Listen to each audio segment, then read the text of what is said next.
Next up, we're going to be talking about found pets outside, those stray animals, how to safely contain them, some best practices with return to owner in the field, and we're going to have Officer Maddie Anderson up here. Okay, so we're going to be talking about field and stray intake. So today for our learning goals, we're going to be doing tips for containing strays, best practices for field returns and reunification, intake protocols at DuPage County Animal Services, basic safety tips, and general dog behaviors and body language. So tips for containing strays. Stray containment. So stray dogs are probably the most common call that you're going to get that's animal related. It can be very high stressful for the animal that is involved as well as for the officer. It's really important to get safe containment to prevent bites and other injuries to animals and people. Anything with teeth can bite, we have to remember. Dog bites are most common and typically a result of injury or stress. And we have to handle all strays with caution, regardless of breed, size, and behavior. So you're going to want to treat a Great Dane the same way that you're going to treat a Chihuahua. So using your environment, where can you contain a stray dog? When you see a dog running loose, what are you going to do? The first place you can contain it is a dog park if you have access to that, any fenced-in areas. A garage or a shed is a good place to shut them in if they're able to go into there. A vehicle, sometimes I open up the back door of the vehicle and they're willing to just jump right on in for a car ride. And then backyards, preferably a backyard that's somewhat contained or fenced in. Basic tips, if you see people walking around the area and you have a stray dog and maybe they're walking their dogs, it's good to ask them to give you lots of space and to clear the area, just because you don't know how their dog is going to react to the stray dog and you don't know how the stray dog's going to react, especially if it's showing signs of aggressive behavior. The biggest thing is do not chase stray dogs. The last thing that we want to do is have them run into a street, get hit by a car, get injured. The most likely, if you chase after it, you're not going to be able to catch it. And I love this picture. This is actually a picture I took of 4 stray dogs that were contained to a backyard. Luckily, I had a fence in between me because nobody wants to see that running at them. Be approachable. This is very important to avoid threatening body language. So don't use quick eye movements. Don't make direct eye contact. Like if I make direct eye contact with you and start coming towards you, that's a little scary, right? So it's good to kind of use your peripheral vision, so kind of looking out of the corner of your eye, keeping that dog in your loop, kind of maybe doing some sidestepping, and then don't use head-on approach or looming posture. Something else that we can do is use our tone of voice. We want to use a calm tone of voice, encouraging, not yelling, and we can use a happy voice. Like, hey, come here. Hi, how are you? Using the least amount of force is also very important. You can see we have Laura up here with a stray German Shepherd that she's trying to catch. And some of the things that we can take note of is one, over on the side here, she has a bucket of treats that she's probably throwing to this dog to try and get it to come a little bit closer to her. She's using verbal and physical encouragement. So saying, come here, come here. Come here, and holding her hand out to show that physical encouragement. Sometimes if you're having a dog that's not showing much interest in you, try walking away. Sometimes dogs will actually follow you and show interest in you when you don't show interest in them. Hence, do not chase. You can use also corralling, so using different people to kind of corral the dog to one area. Also using fenced-in backyards, like we talked about earlier, dog parks, anything where you can kind of contain them. Now, maneuvering animals is very important. Safety is our #1 priority, so always be aware of your potential hazards in your surrounding, like other people, other animals. Is there a street nearby where there's traffic? Something to keep in common. And then slip leads versus catch pulls. When to use a slip lead versus when to use a catch pull. So slip leads are these nice handy dandy leashes. And you're all going to be getting one in your kit today that kind of go into a loop on the end. It's kind of like a leash with a loop on the end. And it's very nice because you can just walk up to the dog. Now this dog isn't moving. However, most dogs are going to be moving around and wiggling and not going to let you easily put it on them. But you slip it on and then tighten. And now you have a nice leash.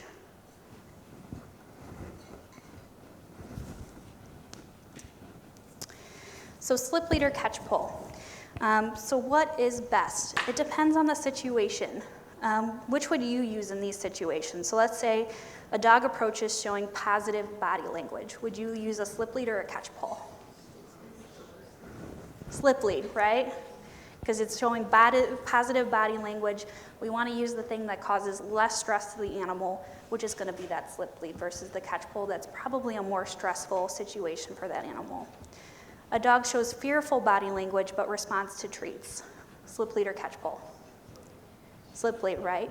And if that dog shows fearful body language but responds to treats, we also want to keep in mind the canine ladder of progression. When a dog is fearful, we want to watch that dog's body language to see if he gets more fearful and starts to turn towards aggressive, and then we'd want to use a catch pull. Dog continually retreats, does not respond to offered treats. Catch pull, right? We'd probably want to use a catch pull in this circumstance because we don't know how this dog is going to react once we get him on a leash. Dog shows negative body language, hackles raised, growling, and teeth bared. Do we want to use a catch pull or a slip lead? Catch pull, right? We're going to use a catch pull. So how to operate a catch pull. How many of your departments has a catch pull? All right, great. So a lot of you, have you guys all used a catch pull before? No, okay, I see a few people. So a catch pull is basically a very long leash with a hard stick. So this is gonna give you space between that animal and you when you get it on the leash. To tighten the noose, all you do is pull on this wire, and to release it, you pull the knob at the end. So I'm gonna just demonstrate. So this dog, again, is very still. We're not gonna have a still dog ever in the field. But we're gonna go right over his head and then tighten the catch pull. And then once you have it tightened and you feel that you have a comfortable grip on that animal, you can adjust the tightness of the slip lead. You don't want it too loose where they can slip out, but just loose enough for comfort, okay? And then to release, all you're gonna do is pull that knob, releasing the actual catch pull, and pull it off of them. Okay. Any questions on how to use a catch pull? No? Okay. So when we're using a catch pull, we want to use some safety considerations. So for the handler, remain aware of your surroundings during use. Give the handler plenty of space to avoid injury. So just keeping aware of if there's any people, any other animals, any kind of potential hazards like streets, vehicles. Watch the end of the cable when releasing the noose so it does not hit your face. This will hurt if it hits you in the face, so just be careful when you're using it. Consider using tactical gloves for protection, kind of give you that extra grip. For the dog, assume that that animal is not going to enjoy being on a catch pull. I have never had a dog that enjoyed being on a catch pull, unfortunately. It's okay to pull the noose quickly and then adjust quickly for comfort, so giving that little extra room, but not loose enough where they can slip out. They may alligator roll. Oops, sorry. They may alligator roll. This is where they physically roll their entire body on the catch pull. You want to make sure that most catch pulls will have the ability to twist on the end, but you also want to make sure that if it's not twisting properly, that you're rolling the pole as they alligator roll, so you're not choking them. And please avoid lifting, dragging, or pulling, as it may cause significant injury to that animal. So here's just a video of some dogs having reactions to the catch pull. Typically, that's not an enjoyable experience, so that's why we use slip leads for more positive body behavior versus the catch pull for positive body behavior. But in these circumstances, they're using them for more scared dogs. So we'll take a look here.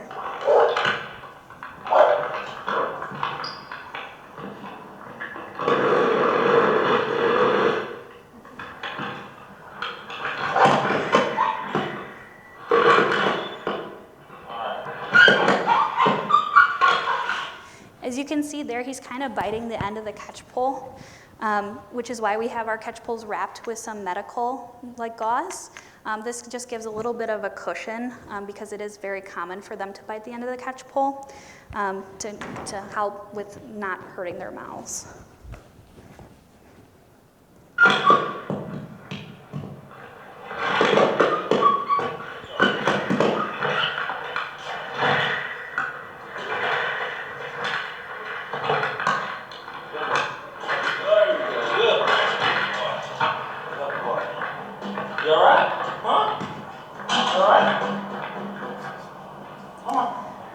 I also probably wouldn't stick your hand on a dog that you just catch pulled. Okay.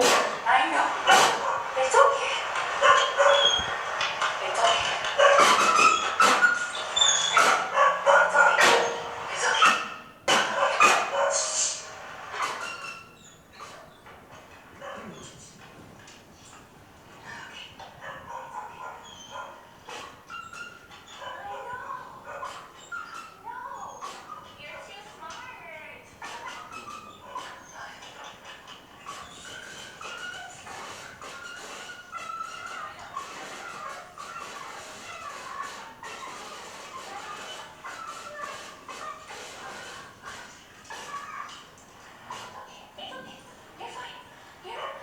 Like mentioned before, it's usually a very stressful circumstance for that animal. So just keep in mind that they're not as happy. You're not happy using it, they're not happy being on it.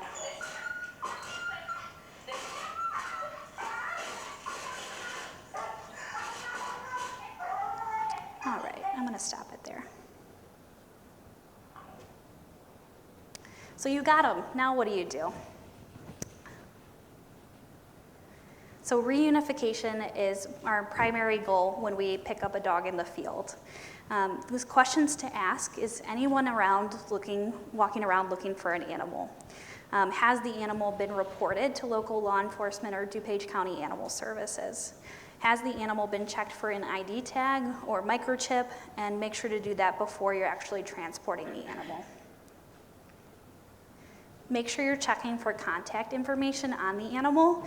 The most common place would be a tag, whether they're wearing a name tag, a rabies tag. If they're wearing a rabies tag, we actually can look up that rabies tag number for you. You can always give us a call and we can locate some owner information. It can be on the collar. I actually just had a call the other day where the sheriff went out for a stray dog that was found. A finder was holding on to it. Unfortunately, they both missed. On the actual collar was a name and a phone number, so when I got out there, I was able to take the phone number off of the collar and actually reunite with the owner within under 20 minutes. So always make sure that you're checking the collar, the harness, and then of course, we want to check for microchips, which you guys will be getting, each department will be getting a microchip scanner today. Best practices for using a microchip scanner. Once you scan for a microchip, you would get a serialized number that can be searched in a website called AHA. And AHA is really nice because when you search that serial number, it gives you the name of a company in which that microchip is registered to. And then you're able to call that company with the microchip number and get owner information. Something good to also get is implant facility information. This would tell you whether it was through a vet office, through another rescue, and that's good because that helps us with placement and also with reunification. So microchip scanning tips. So I'm going to show you guys, this is a microchip scanner. It's really nice. So when you're doing a scan, you want to make sure that you do a thorough scan on the animal. You want to try and use treats to keep the animal calm during the scan, because some animals do not enjoy being scanned with the microchip scanner, and move slowly for best results. So I'll show you kind of how we scan. So usually microchips are implanted in the back of the neck on the animal. So the first thing you're going to do is press your scanner and then scan the back of the neck. And then we're going to do zigzag patterns across the back and then zigzag patterns across the side of the body. And there I just got my microchip. So this guy actually has his microchip in the back of his leg. So it's good to make sure that you're doing the full scan, but then we get a number that is a nice serial number that we can look up. It does beep. It's just very faint. Yeah.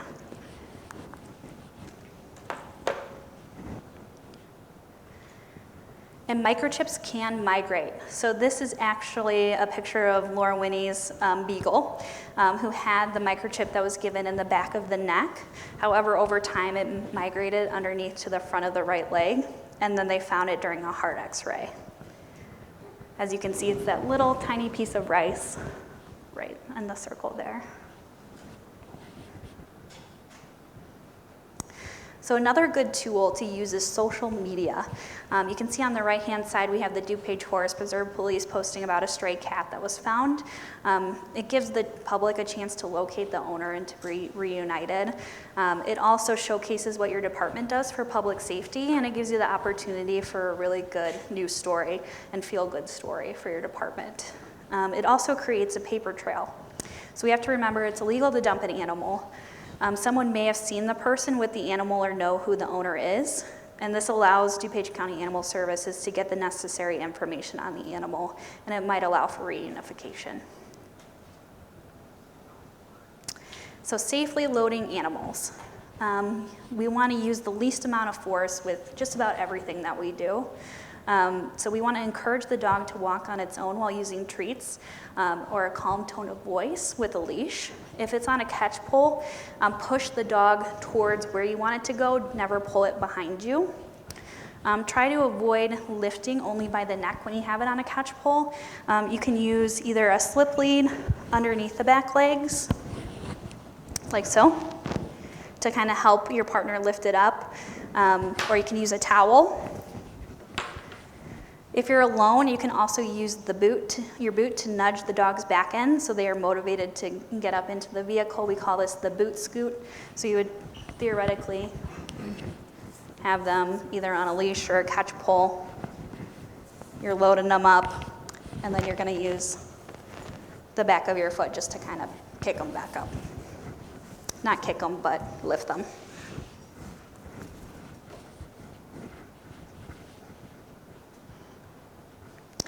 And transporting. So carriers are ideal, but they're not always an option. If you're using a carrier, you want to secure the carrier to prevent tipping and rolling. You can always use a seatbelt harness attachment. You could use a carabiner or loop leash through tie downs. And you can also provide blankets or towels on a hard service. Don't ever have a dog loose in the cab. It's dangerous for the dog and the person driving. The last resort would be to have a second person sitting, holding on to that dog while you're driving to wherever you need to go. Assessing health of an animal. This is very critical when it comes to caring for animals that we've just taken in as strays.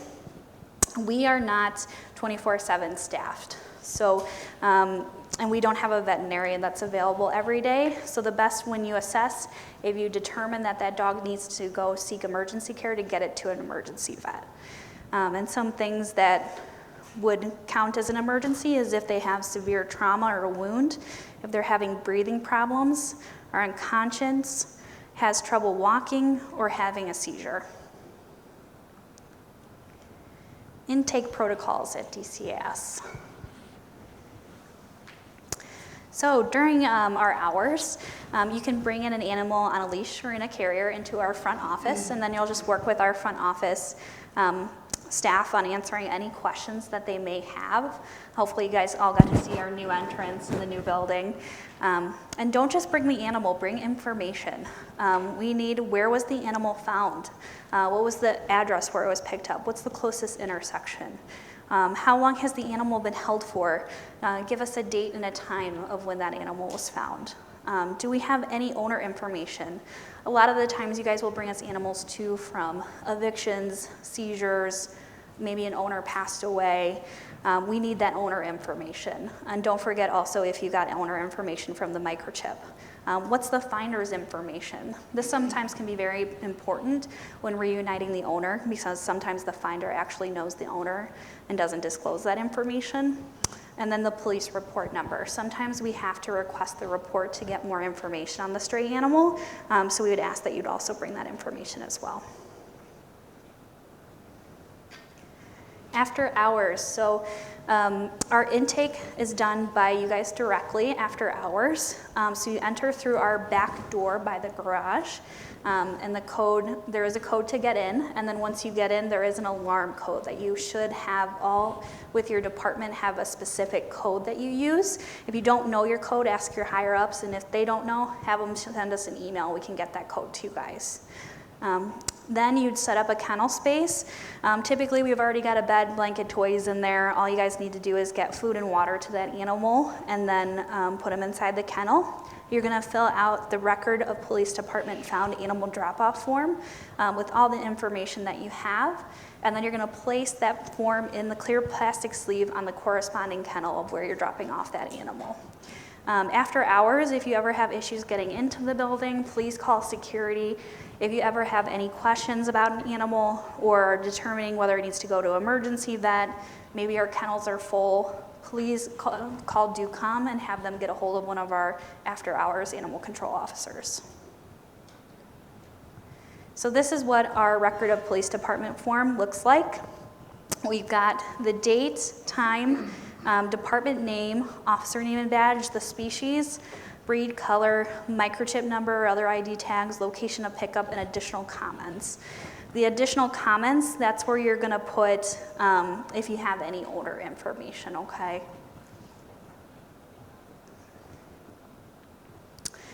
Deceased animals coming in after hours.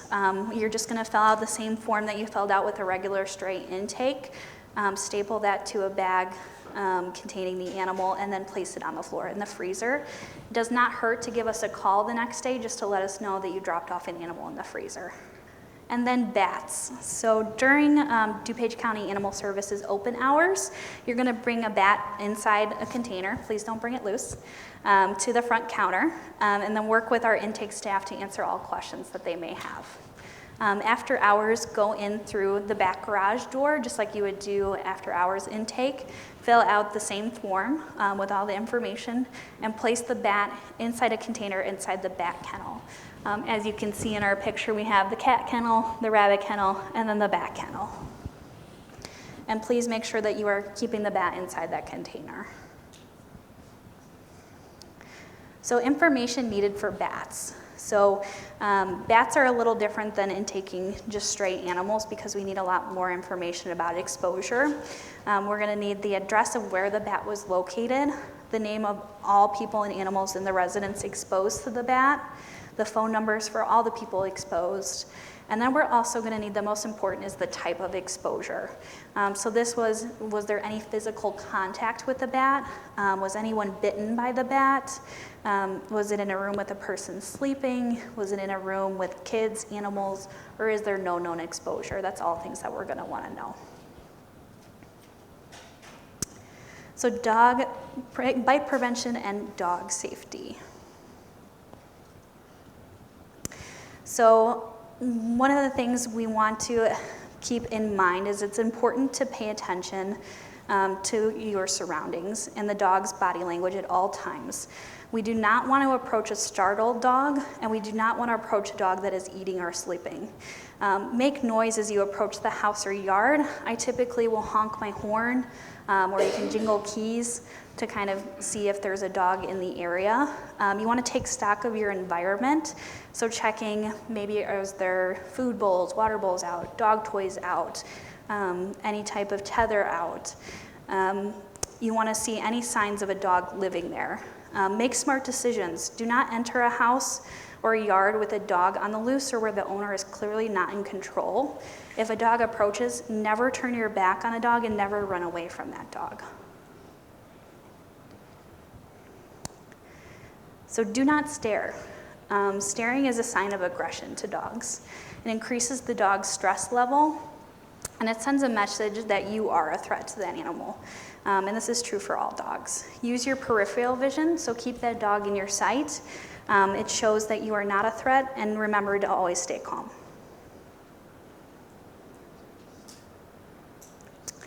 So territorial behavior, protective of their space.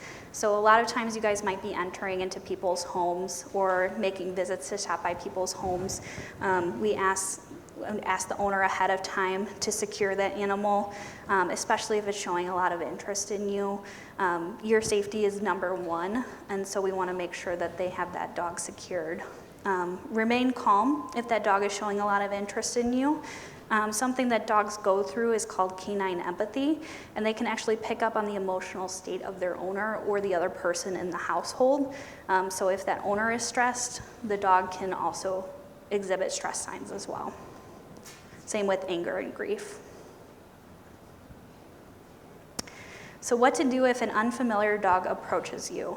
Again, don't run. Try to stay still and stay calm. Don't make loud noises or scream at the dog. Present your side to the dog and avoid direct eye contact. They can perceive direct eye contact and head-on body posture as a threat, so use your peripheral vision to keep the dog in view, but do not stare. Keep your arms firmly by your side and say go home or no in a firm voice.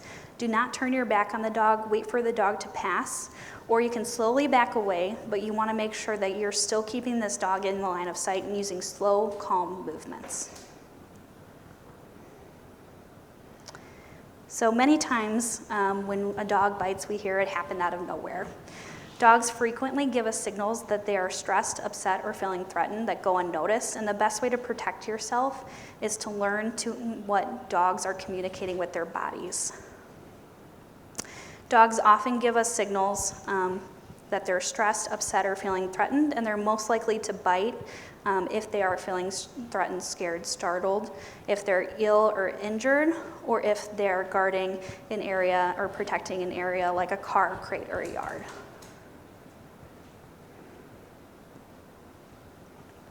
General dog behavior and body language. So this is the canine ladder of aggression, and we start at the bottom. So in general, dogs will give us signs that they're stressed or upset, but they can be pretty subtle. Not all dogs will show all of these stress signals, but they do tend to follow a pattern of escalation we call the canine ladder of aggression. And don't worry if you see some of these signals in your own pet. Context here is very important. Stress signals can be blinking, yawn, nose lick, and that's like the quick flip of the tongue to the top of the mouth. Then they may try to make themselves smaller and put their ears back or lift up a paw as a submissive signal. They may also try to distract themselves by sniffing away from what's stressing them out or by scratching. Further up the ladder, you'll see the animal trying to avoid the stressor completely by turning their head or their body away. If these signals are ignored, they may go into a defensive position and offer some aggressive behaviors. Aggression is a threat, and signs of impending aggressive behaviors can include snarling, snapping, growling, barking or lunging, and finally a bite. Some dogs will bite once, and some will continue to attack until stopped. We want to make sure it never gets to that point by understanding these signs and the body language cues. So not all stress is bad stress. They do respond to stresses.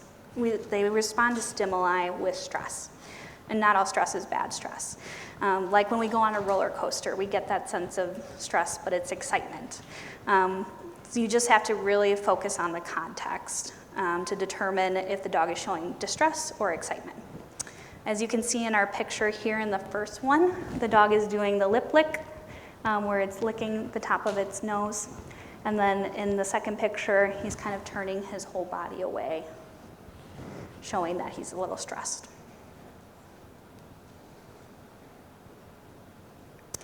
So dogs have methods to calm themselves down.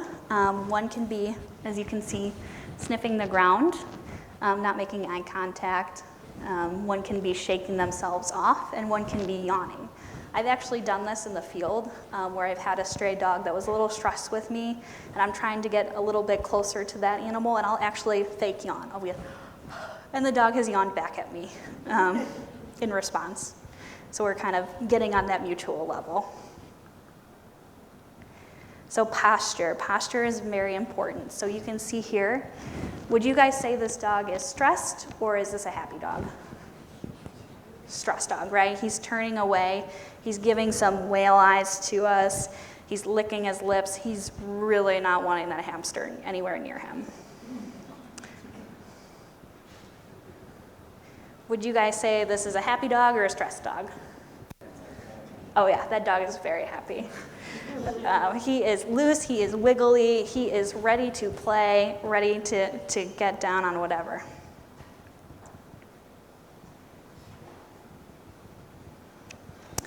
So this is the body posture of a relaxed or a neutral dog. This is what you want to see.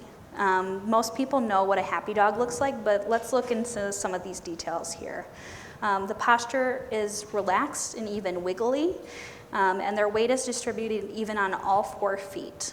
The tail is in a relaxed position and may be wagging. The mouth and eyes are soft, no hard stares, no tense muscles, and the ears are up but not frozen in position. Overall, the body is loose and relaxed. So this is a fearful, submissive dog. Some dogs will bite out of fear. They may decide the best defense is a good offense. This picture shows a lot of those stress signals that we talked about. Again, you may not see everything presented just like this in a dog, but some dogs may show signs, not others, and the progress between this and aggression may be very quick. This dog is trying to appear small and non-threatening. Its tail is tucked and its ears are back to make it look smaller. It's showing it's uncomfortable with the lip licking, blinking, and raised paw. It will probably try to avoid eye contact in another attempt to appear non-threatening. This dog is very uncomfortable, and the best course of action in this case is to back away until the dog feels more relaxed. Sudden movements, especially towards the dog, could result in injury. So this is defensive aggression. This is often seen right after the fearful body posture as the dog has decided the threat is too big and they aren't able to get away. The ears are still back, but now the hackles might be up instead of hunched over. They move into a crouching position and the eyes are staring to keep whatever the threat is in sight at all times. And a good sign this animal is moving into aggressive mindset is the teeth are now exposed a little bit.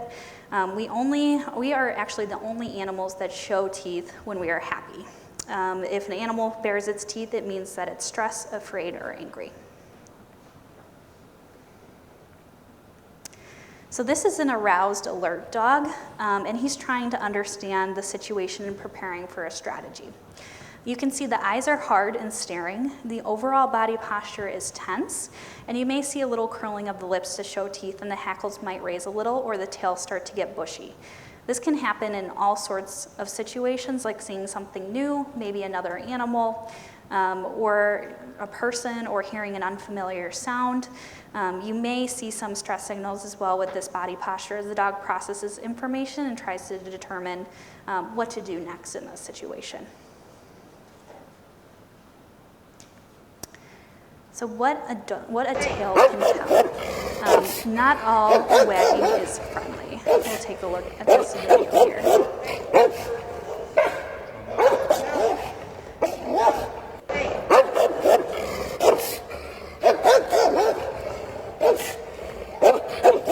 So dogs wag their tail for many reasons. As we see in this video, the dog is wagging his tail, but he's not giving us any happy signals. Basically, a wagging tail indicates arousal or excitement, but that can be caused by happiness, fear, or anxiety. How a dog holds its tail can give us some clues. Pay attention to height. If the dog is aroused or alert, it might hold its tail higher than normal and held stiff without any movement. Look at the base of the tail, not the tip, because different dogs naturally hold their tails at different heights. Motion, standing his ground or threatening someone, a person or another animal, a dog may flag its tail, which means it holds it stiff and high and moves it rigidly back and forth. It might look like he's wagging his tail, but everything else about his body tells you that he's not feeling friendly at the moment. Size. Dogs without tails or short stubby tails and dock tails will be a little harder to read.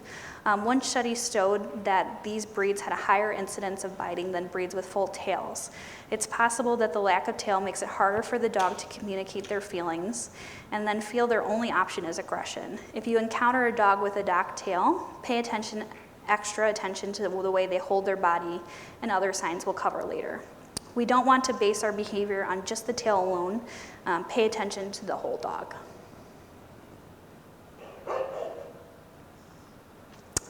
So the final posture is known as the aggressive attack. This can come after any of the postures we've seen before and can happen very quickly. This is a dog who has decided that the only way to deal with a threat is to fight it. This dog has hackles fully raised and is trying to look as big as possible. They are making aggressive noises and snarling and growling. They have shifted their weight forward to get to the threat. If we've arrived at this point, we need to focus on our reactions, which we'll cover next.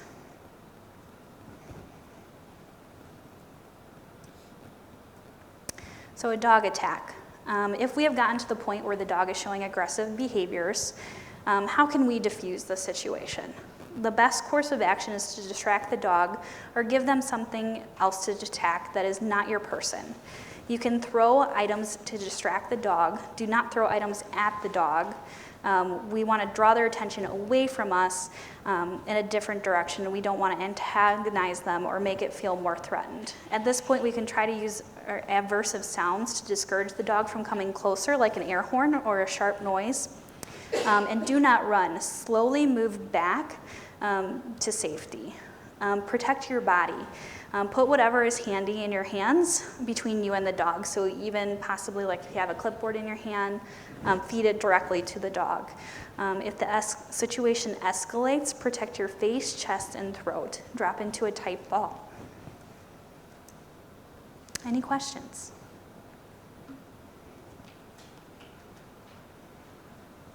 No? Okay. Great. Well, thank you, Maddie. Oh, we have a question here. I actually had one question on the catch pole. What's a good way to transfer the dog from the end of the catch pole into like a crate while you're transporting? Yeah, so it's going to be a little bit tricky to maneuver into the actual crate, but like we said before, you're going to want to push the dog into the crate forward, and then you can attempt to close the crate as much as you can, release the catch pole, pull it out, and then fully close the crate. Okay. And there have been some incidents where maybe like we saw there, the dog starts on the catch pole. I mean, that is like our last resort, right? Mm-hmm. Like we're not going to that immediately. We're trying to take things slow. We're trying to see if we can just get a slip lead on that dog. But then afterwards, once the dog's had a chance to calm down, as we saw in that video, the dog was happier, looser body language. We've had situations where we've used a catch pole in the field, but then by the time we get here, the dog's decompressed and we can just put a slip lead on. And then we've also seen the opposite. So I had a call out years ago where I picked up 2 dogs in Villa Park, and they were super friendly and great when I put them in the van. But one of them in particular was very barrier reactive. So being now behind this door, he was a completely different dog. But then we see that in the kennels here sometimes too. In fact, I think we just picked a dog up. I don't know if you're in the audience or not. We just picked a dog up over the weekend from Bloomingdale. Oh, Bloomingdale. Yeah. That's what it was. Dog was fine when it went into the kennel, but then after being in that kennel, was a completely different dog. So learning how to work with what we're seeing with body language is important. So thank you for sharing all this great information. Yeah. And we have a little chart up here too that shows some of those common body languages that Maddie was talking about. One of the other things we try to do, I loved all the examples about trying to use fences and things to kind of contain animals. The example of the photo with me and the German Shepherd there, that dog was actually loose running around the fairgrounds, and then it was crossing over Manchester Road here, ending up in the senior service living yard. And we were getting probably 3 calls every couple minutes about, hey, there's a dog running around. And there was no way I was going to catch that German Shepherd, right? That German Shepherd is going to run much faster than I am. But we used luring techniques like what we saw with the treats. And it took me, you have to be patient, it took me a really long time to get as close as I did. And even there, any movement I was making to try to put the slip lead around her neck made her nervous and she would retreat.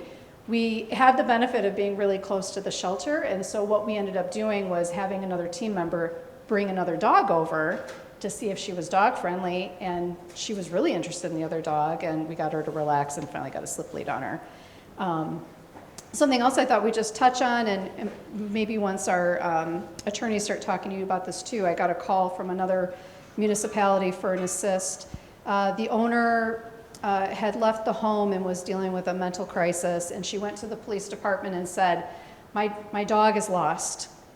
They were familiar with this woman and her dog, so they went to the location, and the dog, sure enough, was outside with the door wide open, front door wide open. She had to be, the owner had to be transported to the hospital, but this dog was guarding the house. The police department didn't want to just walk away and let this dog be loose in the neighborhood, even though it was on its property. A, they didn't want to remove the dog because dogs are property. We don't want to remove them from their own property. But B, they didn't want to just leave it so it could leave its property and then maybe cause a problem down the street, right? So they called me, and it was patience again, right? Using treats until I could get close enough that I could start throwing treats through the open front door, and then using some hand signals with the other officer, they let me know when it was clear for me to get closer and actually close that front door so the dog was contained. So if there's something to learn from this, it's patience, right? Like sometimes it just takes a little bit of time. So, so thank you again.